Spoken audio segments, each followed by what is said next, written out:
میاں بیوی کے محبت کو جتنا ہم بڑھا سکے بڑھائے، اللہ اتنی محبت ہم سے بڑھاتا رہے گا۔ تو خیر میں نے پہلی بات جو کہی نا وہ یہ کہ ہر بیوی یا ہر ہونے والی بیوی آج سے نیت کرے کہ میرے شوہر کی بھول ہے، غلطیاں ہے غلطیاں ہے، کیونکہ ہماری بھی غلطیاں، جیسے حضرت عمر رضی اللہ تعالیٰ عنہ سامنے والے کے پاس گئے اور جا کر کہا اخطأت واحدۃ، تمہاری ایک غلطی ہے کہ تم نے شراب پی۔ انہوں نے سامنے کہا انت بثلاث، اگر میں ایک غلطی پر ہو تو عمر امیر المومنین تم 3 غلطی پر ہو۔ ہر ماں بہن اور ہر بیوی سوچے کہ میرا شوہر بے شک غلطی پر ہے، لیکن ہم بھی تو غلطی پر ہے، بلکہ شاید شوہر کی غلطی چھوٹی ہوگی اور ہماری غلطی بڑی ہوگی۔ کتنی ماں بہنیں فجر کی نماز ہی نہیں پڑھتی، تو فجر کی نماز نہیں پڑھنا وہ بڑا گناہ ہے کہ شوہر کا موبائل پہ بزی ہونا بڑا گناہ ہے؟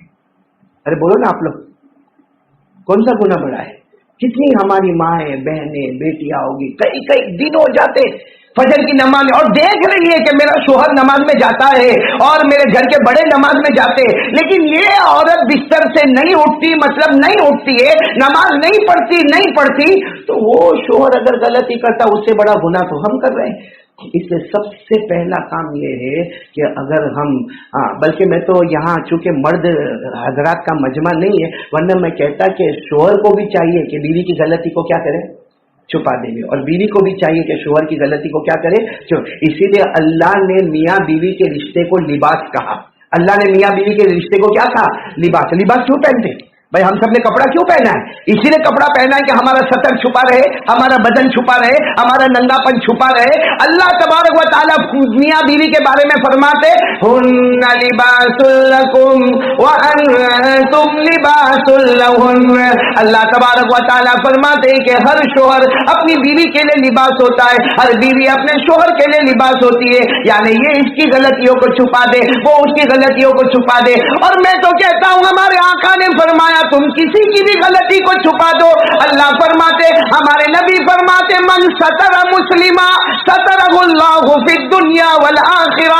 ہمارے آقا صلی اللہ علیہ وسلم نے فرمایا کسی بھی مسلمان کی غلطی کو چھپا دے، بلکہ ہم تو کہتے میاں بیوی کی غلطی کو، بیوی میاں کی غلطی کو چھپا دے۔ اللہ فرماتے قیامت میں آئے گا میں تمام کی تمام تیرے گناہوں کو چھپا دوں گا۔ تو خیر پوری بات کا خلاصہ یہ ہے کہ ہمیں اپنے شوہر اور اپنے سسرال والوں کی غلطیوں کو لوگوں کو نہیں بتانا، اور اگر بہت دکھ ہو، بہت تکلیف ہو، نہ رہا جاتا ہو، نہ سہ سکتا ہو، نہ برداشت کر سکتی ہو، تو کس کے سامنے بیان کرنے کا؟ اللہ، اور وہ بھی آیت الکرسی پڑھ کر اللہ سے مانگو۔ آپ دیکھو گی میری ماں بہنیں اللہ کے دربار میں دیر ہوگی، اندھیر نہیں ہوگا، وہ غیب کی طاقت ایسی آئے گی کہ جو بہو گھر میں آئی تھی جس کا لوگ نہیں سنتے تھے، اگر وہ اللہ رسول سے تعلق قائم کرے، اللہ تبارک و تعالیٰ اپنی طرف سے اس کو عزتوں سے مالا مال کریں گے۔ ایک بات میرے کو یہ بتانا، دوسری بات یہ بتانا کہ اگر ہمارے میاں بیوی میں تعلقات کو صحیح کرنا ہو نا، تو ایک کام یہ ہے کہ چہرے پر مسکراہٹ ہونا چاہیے۔ بولو چہرے پر کیا ہونی چاہیے؟ آپ لوگوں کو بھی کہتا ہوں، تیرے کو تو بول کے کوئی فائدہ ہی نہیں، اس کو بھی بول کے کوئی فائدہ نہیں، چہرے پر کیا ہونا چاہیے؟ ہمارے نبی صلی اللہ علیہ وسلم کے بارے میں لکھا، حضرت عائشہ رضی اللہ تعالی عنہ فرماتی ہے کہ میں بہت تھکی ہوتی تھی۔ حضرت عائشہ رضی اللہ تعالیٰ عنہ فرماتی میں بہت تھکی ہوتی، اور حضرت عائشہ یہ بھی کہتی ہے کہ ہمارے گھر میں کھانا بھی نہیں ہوتا، ایسا بھی نہیں کہ میرے نبی آئیں گے اور میں لا کر ساتھ دسترخوان بچھا دوں گی اور کھانا ہو جائے گا اور پینا ہو جائے گا۔ حضرت عائشہ فرماتی ایک تو دن بھر کے تھکے ہوئے اور گھر میں فقر و فاقہ ہے اور اللہ کے رسول پاک صلی اللہ علیہ وسلم آنے والے ہیں۔ حضرت عائشہ فرماتی میں بھی تھکی ہوتی، لیکن حضرت عائشہ کہتی جب میرے نبی آتے اور میں دروازہ کھولتی اور میرے نبی السلام علیکم کہتے اور میں وعلیکم السلام کہتی، حضرت عائشہ فرماتی میرے نبی آ کر جو مسکراتے تھے، اللہ کی قسم آپ کی مسکراہٹ کو دیکھ کر میں سارے غموں کو بھول جایا کرتی تھی۔ اور حضرت عائشہ فرماتی وہ بھی مسکراتے اور میں بھی مسکراتی، اسی لیے کتابوں میں لکھا گھر میں داخلے کے وقت اگر شوہر بیوی کو دیکھ کر مسکرا لے اور بیوی شوہر کو دیکھ کر مسکرا لے، دونوں کو 100 شہیدوں کا ثواب مل جاتا ہے۔